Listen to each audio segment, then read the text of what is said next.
ಕತ್ತಲಲ್ಲಿ ಕಾಣಲ್ಲ, ಬೆಳಕಲ್ಲಿ ಹೊಳೆಯಲ್ಲ. ಮತ್ತು ಇವತ್ತಿನ ರಾಜಕೀಯ ಕಾಲಘಟ್ಟ ಹೇಗಿದೆ ಅಂತೇಳಿ ಹೇಳಿದರೆ, ದೇವರಾಜ ಅರಸವರು, ನಿಜಲಿಂಗಪ್ಪನವರು, ವೀರೇಂದ್ರ ಪಾಟೀಲರು, ರಾಮಕೃಷ್ಣ ಹೆಗಡೆಯವರು ಆ ಕಾಲದಲ್ಲಿ ಸಭ್ಯತೆ, ಸೌಜನ್ಯ, ಪರಸ್ಪರ ಗೌರವಗಳಿಂದ ರಾಜಕೀಯ ವಿರೋಧಿಗಳು ಕೂಡ ನಡ್ಕೊಳ್ತಾ ಇದ್ರು.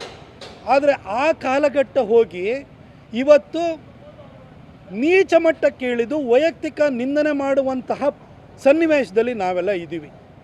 ಹಾಗಾಗಿ ಕರ್ನಾಟಕದ ಮಹಾಜನತೆಗೆ ನಾನು ಕ್ಷಮೆಯನ್ನು ಕೇಳ್ತಾ, ಮಹಾಜನತೆಯಲ್ಲಿ ಕ್ಷಮೆಯನ್ನು ಕೇಳ್ತಾ, ಕಡೆಯದಾಗಿ ಮೊನ್ನೆ ನನ್ನ ಮನೆಯಲ್ಲಿ ನನ್ನ ತಾಯಿಯತ್ತ ಬೆರಳು ತೋರಿಸುವಂಥ ಒಂದು ತುಚ್ಛ ಹೇಳಿಕೆ ಕೊಟ್ಟಿರುವಂಥ ಪ್ರದೀಪ್ ಈಶ್ವರನಿಗೆ ನಾನು ಅವನದೇ ಭಾಷೆಯಲ್ಲಿ ಕಡೆಯದಾಗಿ ಉತ್ತರ ಕೊಡ್ತೀನಿ. ದಯವಿಟ್ಟು ಕರ್ನಾಟಕದ ಮಹಾಜನತೆ ನನ್ನನ್ನು ಇದೊಂದು ಸಾರಿ ಕ್ಷಮಿಸಬೇಕು. ಯಾಕೆ ಅಂತೇಳಿ ಹೇಳಿದರೆ, ಕಲ್ಲು ಬಿಸಾಡಿರೋ ಹಣ್ಣು ಕೊಡೋದಕ್ಕೆ ನಾನು ಮಾವಿನ ಮರ ಅಲ್ಲ, ನಾನು ವಾಪಸ್ ಕಲ್ಲೇ ಬಿಸಾಡಬೇಕಾಗುತ್ತೆ. ಪ್ರದೀಪ್ ಈಶ್ವರನಂಥವ್ರಿಗೆ ಇದು ಅರ್ಥ ಆಗಲ್ಲ. ಹಾಗಾಗಿ ಅವನ ಭಾಷೆಯಲ್ಲೇ ಇವತ್ತು ಉತ್ತರನ ಕೊಡ್ತೀನಿ.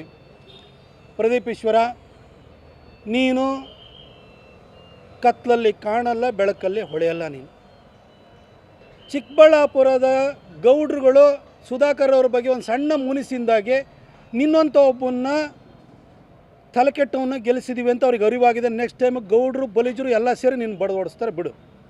ಆದರೆ ನೀನು ಮೊನ್ನೆ ನನಗೆ ಹೇಳಿಕೆ ನನ್ನ ಬಗ್ಗೆ, ನನ್ನ ತಾಯಿ ಬಗ್ಗೆ ದೃಷ್ಟಿಯಲ್ಲಿಟ್ಕೊಂಡು ನಿಂದನಾತ್ಮಕವಾಗಿ ಹೇಳಿಕೆ ಕೊಟ್ಟಿದ್ದಿಲ್ಲ. ಅದಕ್ಕೆ ನಿಂದೇ ಭಾಷೆಯಲ್ಲಿ ಉತ್ತರ ಕೊಡ್ತೀನಿ ನೋಡು. ಪ್ರದೀಪ್ ಈಶ್ವರ, ಮುಳ್ಳಂದಿ ಮುಖ ಇರುವಂತಹ ಕರ್ನಾಟಕದ ಏಕೈಕ ಕಾಮಿಡಿ ಪೀಸು ನಿಮ್ಮಪ್ಪಂಗೆ ಮಾತ್ರ ಹುಟ್ಟಿರೋದಪ್ಪ. ಇನ್ಯಾರು ವಾರಸ್ದಾರ ಅದಕ್ಕೆ ಬರಲ್ಲ, ಆಸ್ತಿ ಕೇಳಕ್ಕೆ ಬರಲ್ಲ. ಆ ಕಾಮಿಡಿ ಪೀಸು ಕರ್ನಾಟಕದಲ್ಲಿ ಒಂದೇ ಇರೋದು, ಅದು ನಿಮ್ಮಪ್ಪ ಮಾತ್ರ ಹುಟ್ಟಿರೋದು. ಆದರೆ ನಮ್ಮಪ್ಪ ಏನಾದ್ರೂ ಕೂಡ ಅವ್ರ ಪ್ರಾಯದಲ್ಲಿ ಚಿಕ್ಕಬಳ್ಳಾಪುರದ ಕಡೆ ಹೋಗಿದ್ದರೆ ನೀನು ಭಾಳ ಸುಂದರವಾಗಿ ಹುಟ್ಟುತ್ತಾ ಇದ್ದೆ. ನೀನು ಇನ್ನೊಂದು ಸಾರಿ ವೈಯಕ್ತಿಕವಾಗಿ ಮಾತಾಡ್ತಾ ಇರ್ಬೇಕಾದ್ರೆ ಎಚ್ಚರಿಕೆಯಿಂದ ಇರಬೇಕು ಮಗನೇ.